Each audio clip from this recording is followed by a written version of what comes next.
ఒక స్ఫూర్తిదాయకమైన పరిపాలన అందించడంలో బూరుగుల రామకృష్ణారావు గారు ఎనలేని సేవల్ని ఆనాడు అందించారు. రెండో తరానికి వస్తే మహబూబ్ నగర్ జిల్లా నుంచి యంగెస్ట్ బెస్ట్ పార్లమెంటేరియన్, దక్షిణ భారతదేశం నుంచి మొట్టమొదటి ఉత్తమ పార్లమెంటేరియన్గా విద్యార్థి రాజకీయాల నుంచి జాతీయ రాజకీయాల వరకు రాణించిన పెద్దలు జైపాల్ రెడ్డి గారు. వారు నిబద్ధత కలిగిన సిద్ధాంతాన్ని నమ్మి కమ్యూనిస్టులు సహజ మిత్రులుగా భావించి వారు కాంగ్రెస్ పార్టీలో ఉన్న కమ్యూనిస్టు సిద్ధాంతాన్ని, కమ్యూనిస్టు సోదరులను సహజ మిత్రులుగా భావించి ఆ జిల్లా నుంచి రెండో తరంలో జైపాల్ రెడ్డి గారు, సురవరం సుధాకర్ రెడ్డి గారు రాణించడం జరిగింది. ఇది మా జిల్లాకు గర్వకారణం.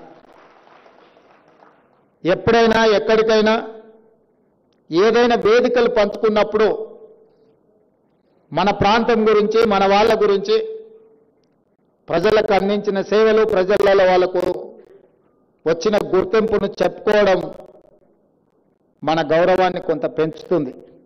అందుకే ఈనాడు మొదటి తరంలో సురవరం ప్రతాప్ రెడ్డి, బూరుగుల రామకృష్ణారావు గారు ఆ జిల్లాకు వన్నె తెస్తే, రెండో తరంలో జైపాల్ రెడ్డి గారు, సురవరం సుధాకర్ రెడ్డి గారు మా జిల్లాకు వన్నె తెచ్చిండ్రు.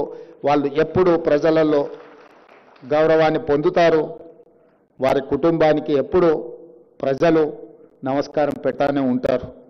వాళ్ళు నమ్మిన సిద్ధాంతాన్ని పాటించారు కాబట్టే ఈరోజు వాళ్ళ కుటుంబ సభ్యులు ఎక్కడ కనిపించిన ఈ సమాజం వాళ్ళని గౌరవిస్తుంది. అందుకే ఈరోజు విజయలక్ష్మి గారు చిన్న కోరికలు కోరిన వాళ్ళ గ్రామానికి సంబంధించి ఒక పాఠశాల, ఊరికి ఒక రోడ్డు, ఒక బస్సు వచ్చింది. ముఖ్యమంత్రి మీరు మా సంపత్తిని అడిగినా కూడా పని జరిగిపోద్ది.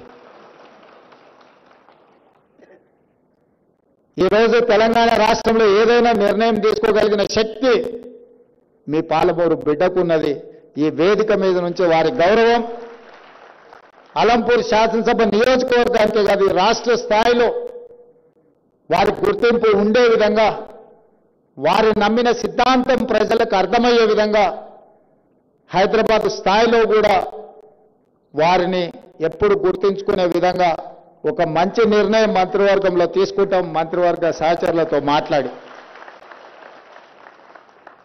శాసనసభలో మిత్రులు కూనంనేని సాంబశివరావు గారు సభ జరుగుతున్నాడు, మధ్యలో వచ్చి నాకు ఒక కాగితం ఇచ్చింది.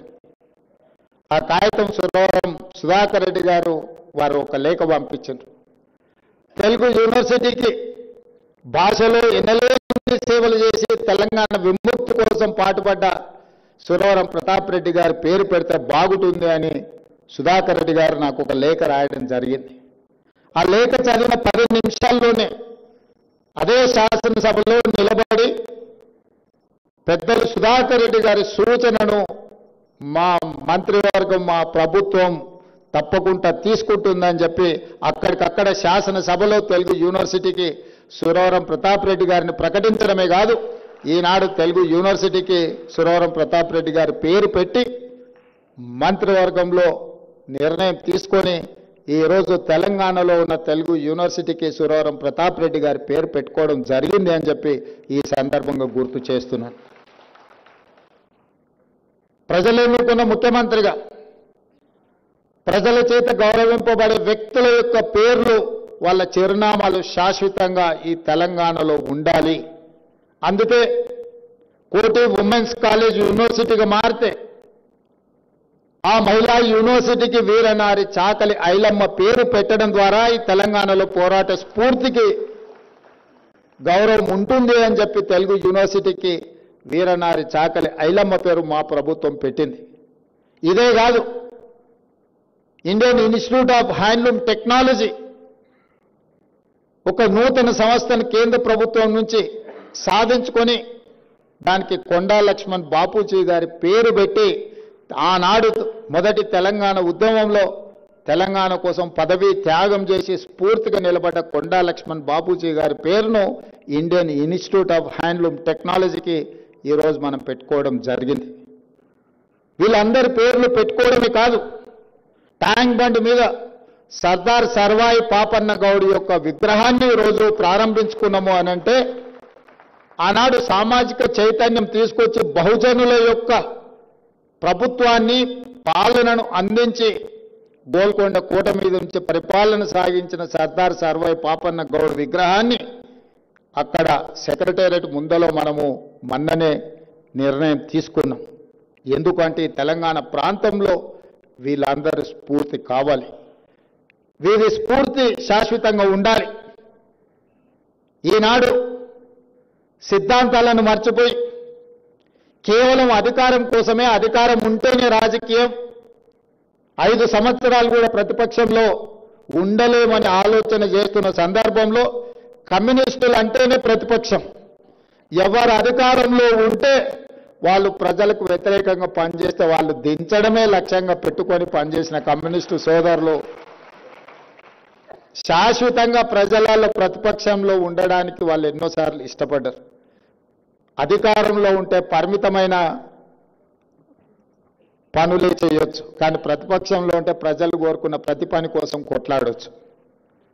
చాలా వరకు దిగిపోయిన ప్రభుత్వాలు నేను అన్నిటిని గమనించిన, రాష్ట్ర స్థాయిలో జాతీయ స్థాయిలో ఏ ప్రభుత్వం దిగిపోయినా దిగిపోవడానికి కారణం కమ్యూనిస్టు సోదరులే అని నేను బలంగా విశ్వసిస్తున్నా.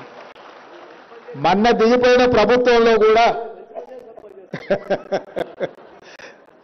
అధికారంలో రావడానికి కమ్యూనిస్టులు పెద్దగా సహకరించదు, కానీ ఉన్నోళ్ళని దించడానికి మాత్రం పూర్తిగా సహకరిస్తారు. మొన్న జరిగిన అధికార బదలాయింపులో కూడా ఉన్నాయనని దించడంలో మా కమ్యూనిస్టు సోదరులు సంపూర్ణంగా సహకరించారు. అందుకే వాళ్ళని సహజ మిత్రులుగా ఆలోచన చేసి ఎమ్మెల్యేగా చట్టసభలలో సమస్యల్ని లేవనెత్తాలని, శాసనమండలిలో సమస్యలని ప్రజల తరఫున ప్రస్తావించాలని, అదేవిధంగా జర్నలిస్టు సమస్యల్ని పరిష్కరించడంలో పెద్దలు శ్రీనివాసరెడ్డి గారిని బాధ్యత ఇచ్చే జర్నలిస్టు మిత్రుల యొక్క సమస్యలు పరిష్కరించడానికి బాధ్యత ఇచ్చినాం. చాలామంది జర్నలిస్టు మిత్రులు నాకున్నారు, చాలామంది వచ్చి ఆ ప్రస్తావన తీసుకొచ్చారు.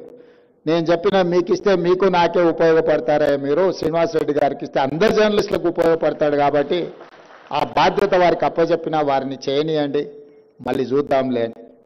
ఇవన్నీ నేను ఎందుకు ప్రస్తావిస్తున్నా అంటే ప్రజల యొక్క సమస్యల్ని లేవనెత్తడం అనేది ఒక పెద్ద జవాబుదారీతనం. ఈ రోజున్న పరిస్థితుల్లో